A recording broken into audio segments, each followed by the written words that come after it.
Silvia Lara, en la sesión del juicio de lesa humanidad de San Juan, Megacausa 3, el pasado viernes 28, declaraste sobre lo que ocurrió en tu casa, con tu familia, con tu padre, en 1976.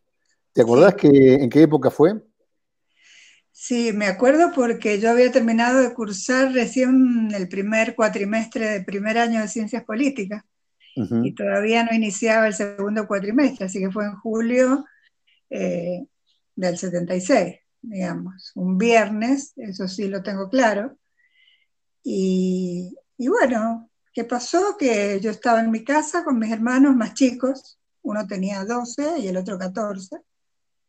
Sentí que me bajaban la puerta a culatazos, eran golpes tremendos. Me asusté, fui a abrir y bueno, ahí rompió un montón de, no sabía de quiénes, de si eran policías o qué. Ujú. Eh, Entraron a mi casa, subieron al primer piso, revolvieron todo. En ningún momento se identificaron, en ningún momento mostraron una orden de allanamiento, en ningún momento nada, simplemente irrumpieron.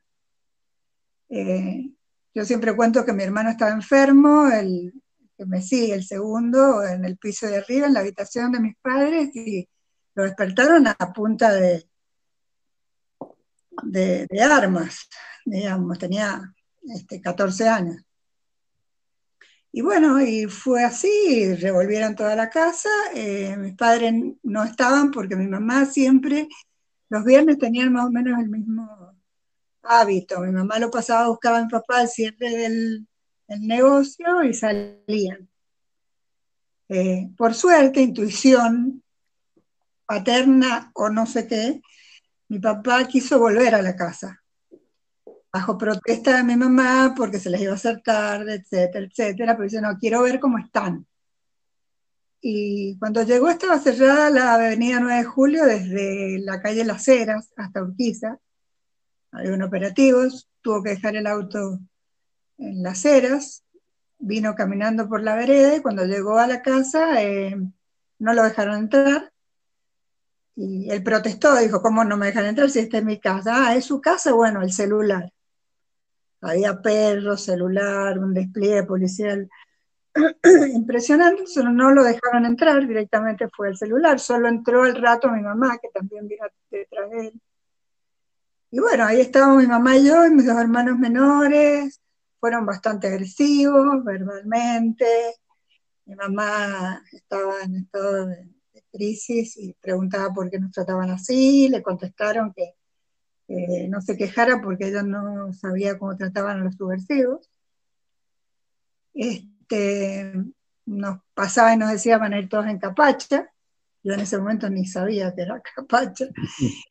Y bueno, antes de que llegaran ellos, preguntaron, quisieron ir a la habitación, a una habitación que había atrás, después del patio, donde en ese momento, porque nos habíamos cambiado con la casa todavía en refacciones, porque mi papá tenía que instalar todas las cámaras frigoríficas, era el representante de Frigor en San Juan, y bueno, la casa estaba terminando de refaccionarse.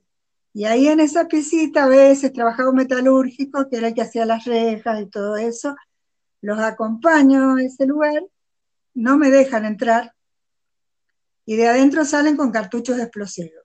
Yo no vi, hicieron todo el teatro de suerte que no prendimos la luz porque hubiéramos volado toda esa historia. Nunca vi esos cartuchos, era absurdo. Teóricamente los otros cartuchos los habían encontrado en la vereda. Seguía siendo absurdo. O sea, nadie iba a dejar cartuchos de que la mona en la vereda. Y bueno, ahí yo cuando se dispersa un poco la cosa, es cuando lo identifico a Turón. ¿Por qué lo identifico? Porque Turón había ido a la escuela de comercio mucho antes que yo, por lo menos 3 años, pero de ahí lo ubico, fue la única cara conocida que yo ubiqué y como diciendo, soy yo, o sea, te he visto en los recreos durante 3 años.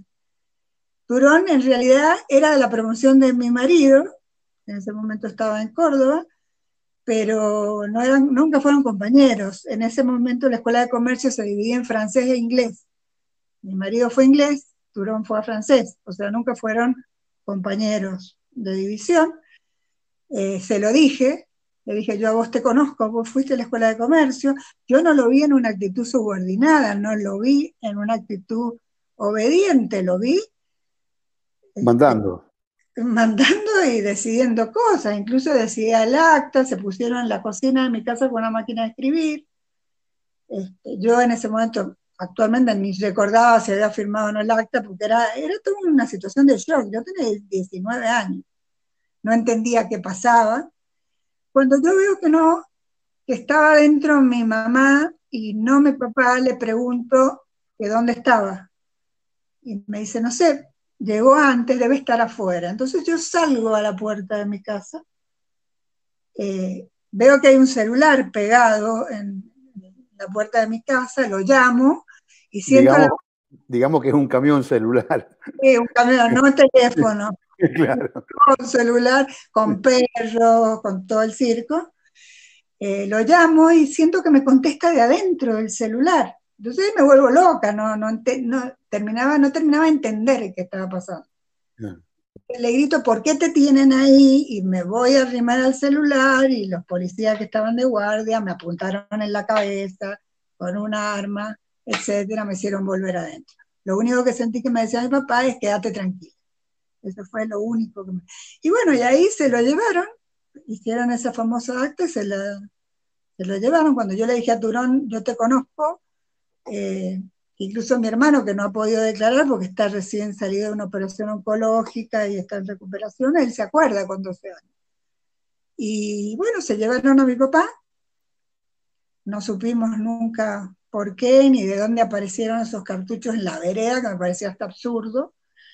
Después que creo que dijeron, por lo que pude entrever ahí, que eso no lo supe, que fue una denuncia. No, bueno, todo el inverso, toda la historia que lo concreto es que no había orden judicial, no había ningún tipo de... Nunca mostraron un orden de allanamiento. Yo abrí la puerta y irrumpieron, no se identificó nadie. Conozco a Turón porque lo conocía. Claro. Cuando me preguntaron de quién estaba a cargo del operativo, lo ignoro porque nunca nadie me habló y nunca nadie se identificó. Directamente entraron. Abrí la puerta e entraron. Porque la estaban bajando a culatazos, o sea que abrí la puerta. Después se lo llevaron a la comisaría cuarta. ¿Cómo nos enteramos? Porque un policía de la cuarta, que no respetó la obediencia de vida, digamos, a pedido, a súplica a mi papá, nos llama para decirnos que estaba ahí, que estaba bien y nos permite llevarle una frazada. Después me dice que en la declaración yo digo que lo ingresaron. No son palabras mías, no tengo idea qué es ingresar, no sé de procesos policiales. Yo lo que tengo que haber dicho cuando me preguntaron es no sé, porque lo único que hicimos esa noche, deambulamos permanentemente, buscamos que nos dijera alguien qué estaba pasando. En ese momento fuimos a ver era fiscal Cole, que lo conocía a mi papá, nos dijo que no podía hacer nada, bueno, y así pasó. El policía nos dijo, seguramente, cuando le preguntamos, en algún momento lo llevan a la central. Pasó ese día, pasó el domingo, no había novedades, y yo inconscientemente, inconsciente porque por edad y porque recién había empezado todo este proceso, me voy sola a la central de policía, con 19 años, que podría haber sido fatal. Me voy al departamento de 3 porque consulto dónde estaba, no me dejaron verlo, no me dijeron si estaba, me senté y dije, de acá no me voy hasta que no me digan algo. Bueno, se burlaban, me pasaban con los cartuchos explosivos por adelante, me decían que no me preocupara porque mi papá ya los debía haber puesto todo. Así estuve, siguieron ignorándome, no me fui, y muchas horas pasaron y de golpe pasa uno y me dice, ¿qué haces todavía acá? Le digo, no me voy a ir hasta que no me den alguna noticia de papá. No, me dice, ya lo hemos soltado, dice, debe estar en tu casa. Ni siquiera le habían avisado que yo lo estaba esperando. O sea, se fue solo, se habrá ido en taxi. Y mi papá es como, él tenía terror por nosotros. ¿Por qué tenía terror por nosotros? Él prácticamente no habló del tema. ¿Por qué? porque lo único que me dijo mi papá en ese momento era, si yo no llegaba en ese momento, te llevaban a vos. Pues la sospechosa era yo porque estudiaba ciencias políticas. Y gran parte del interrogatorio fue sobre mí.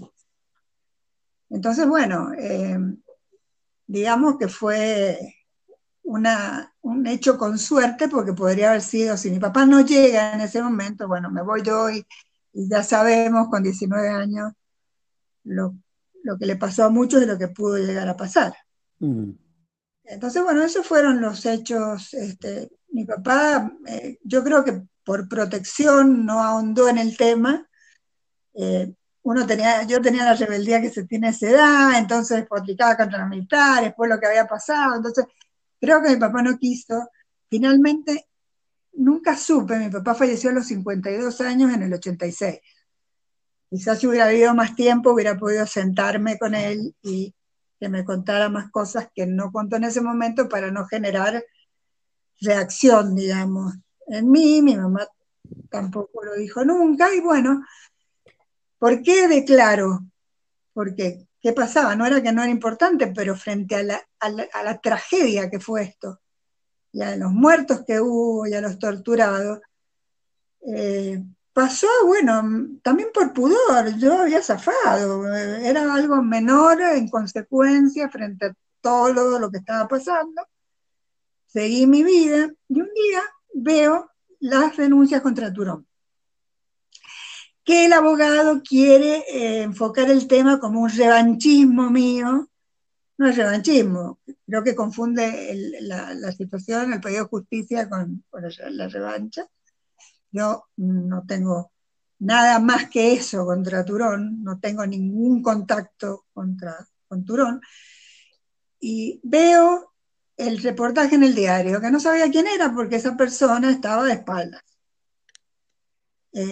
Después veo el comentario de Turón, donde decía que él era un perejil y que en ese momento se cebaba mate, y ahí me vuelvo loca, reconozco, y pongo en el post del diario: este señor no tomaba mate, estuvo y dirigía el operativo en mi casa. Lo pongo en el post de Tiempo de San Juan, porque en ese momento fue un desahogo. Ahí me llama Martínez Puga, me hace una entrevista, que fue en la facultad, en sociales.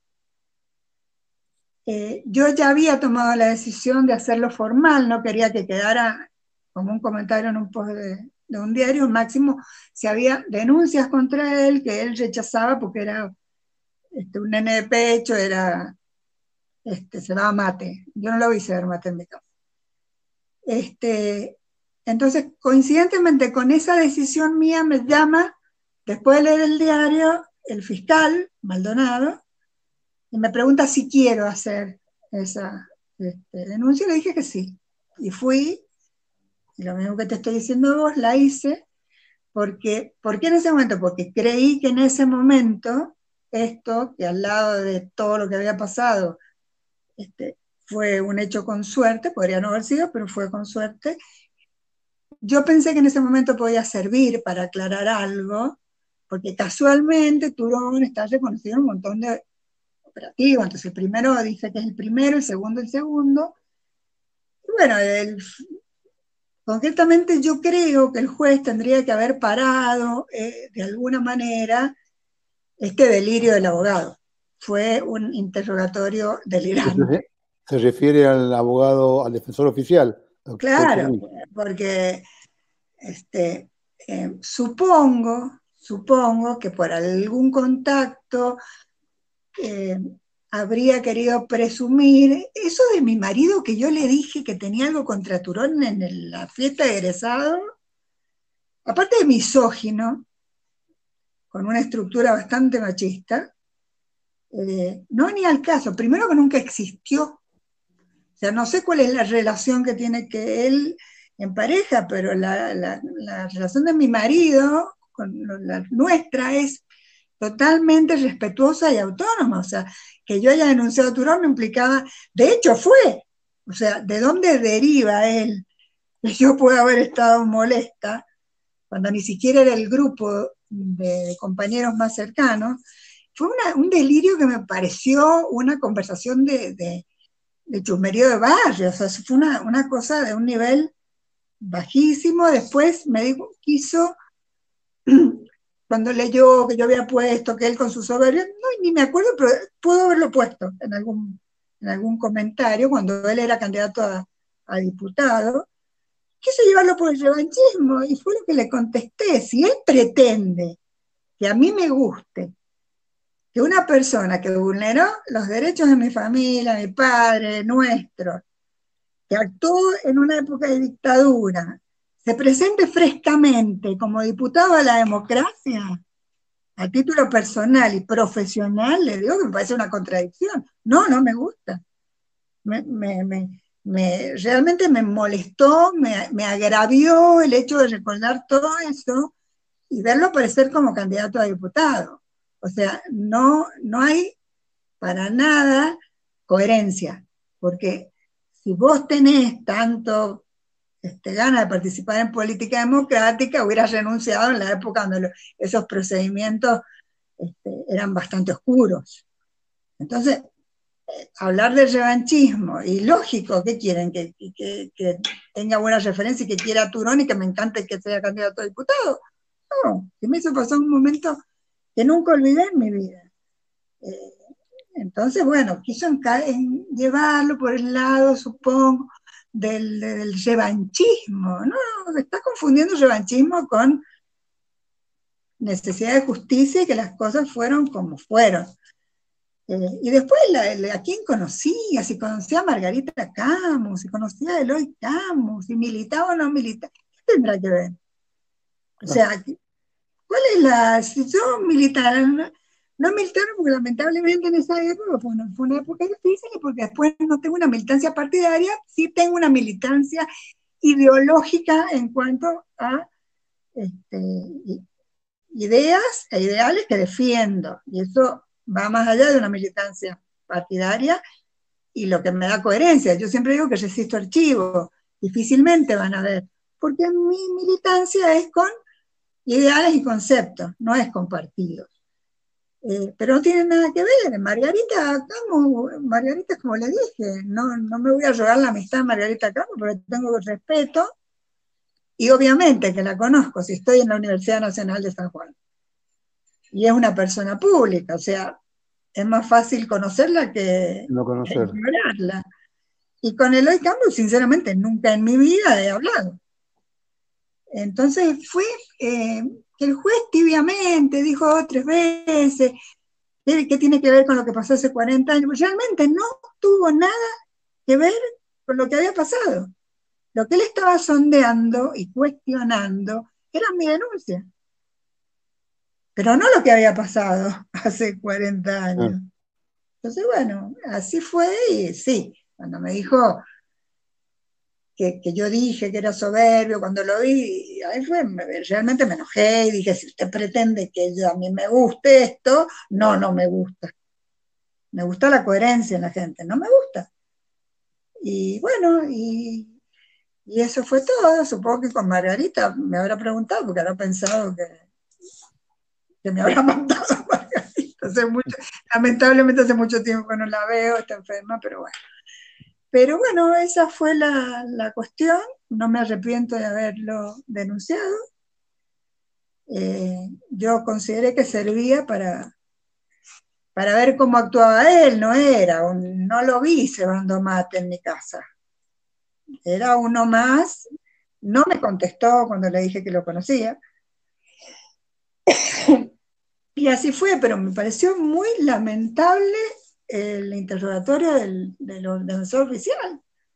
O sea, muy subjetivo, muy...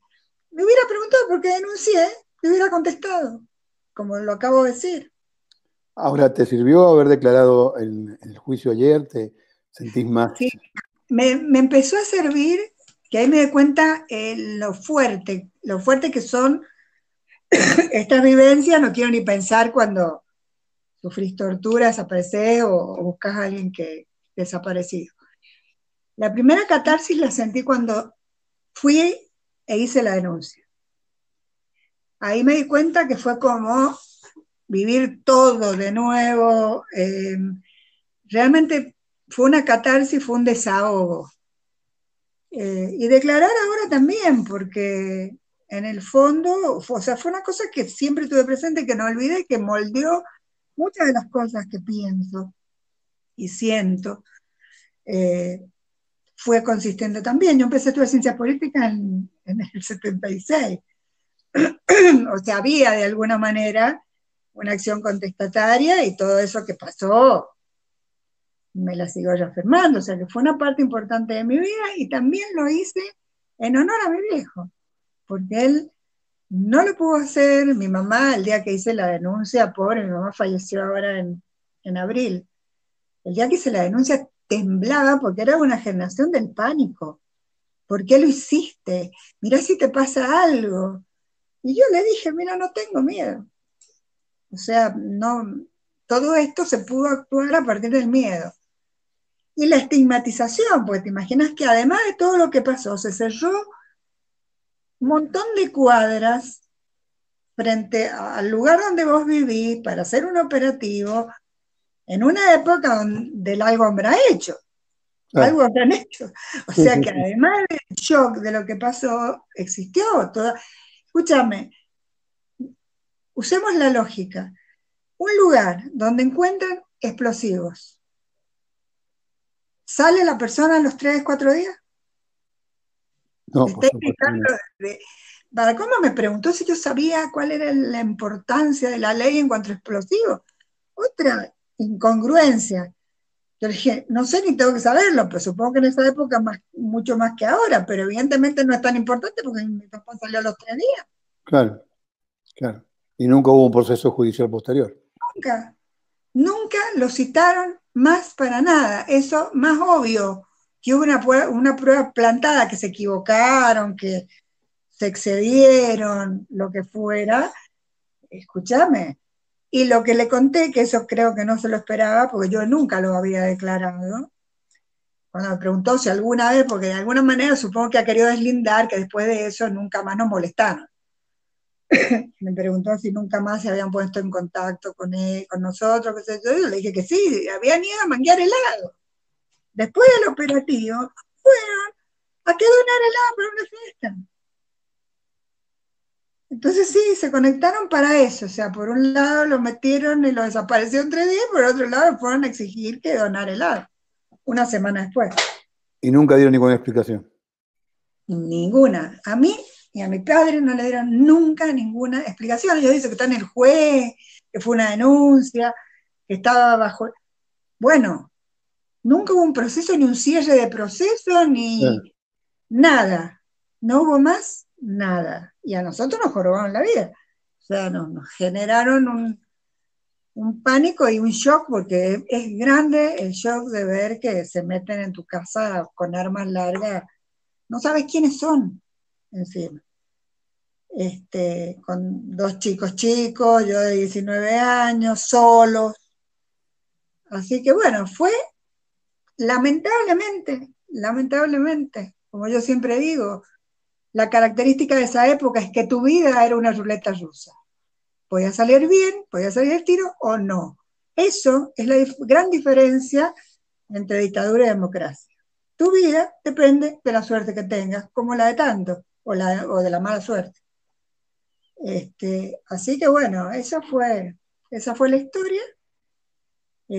Pero me pareció muy lamentable, y sí hago la crítica que el juez tendría que haber parado ese delirio de interrogatorio, porque fue delirante. O sea, a mí me daba vergüenza ajena que me preguntaba si yo no le había dicho a mi marido, si que no quería que fuera la fiesta. Una locura, una locura. El nivel bajísimo. Que se enojó cuando le dije, no me gusta una persona que viole todo mérito, que el tribunal lo va, bueno, está bien, el tribunal lo decidirá, pero él estaba suponiendo cosas que nunca habían ocurrido, jamás habían Ah, ocurrido, ¿eh? Así que bueno, esa fue toda la historia. Supongo que intentó ver si esto era armado, si lo había hecho por represalia, que él era el diputado. Bueno, si lo fuera a hacer algún tipo de revanchismo cada uno que es diputado, o candidato, bueno.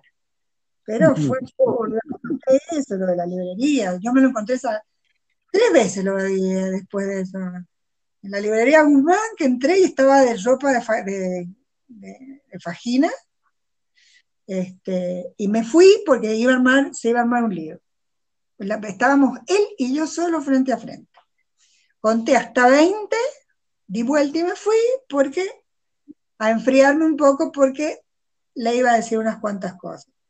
Y después la otra vez fue cuando prendo el televisor y me lo encuentro como candidato a diputado, que estaba con Colonna, mando un mensaje de texto donde les digo, pregúntenle al candidato qué hizo durante el 76 en la dictadura.